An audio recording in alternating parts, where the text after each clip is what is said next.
આઈ પહેલા સ્થાન ઉપર, પછીનો સ્પેલિંગ છે શૂટ, આઈ શૂટ. આ પાકું કરી જ નાખવું. અત્યારે ક્રિયા તરીકે લઈ લ્યો. અત્યારે તમને આવડે છે એ ક્રિયા પ્લે, તો બની ગયું શુડ પ્લે. શું? તો ચેસ. શું તમે આવી ક્રિયાઓ વાપરવા માટે તૈયાર છો? શુડ સાથે ટોપિક આવડી જશે.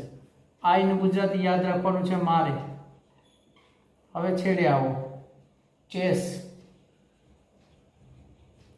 પ્લે એટલે રમવી. શુડનું એક જ ગુજરાતી થાય, જોઈએ.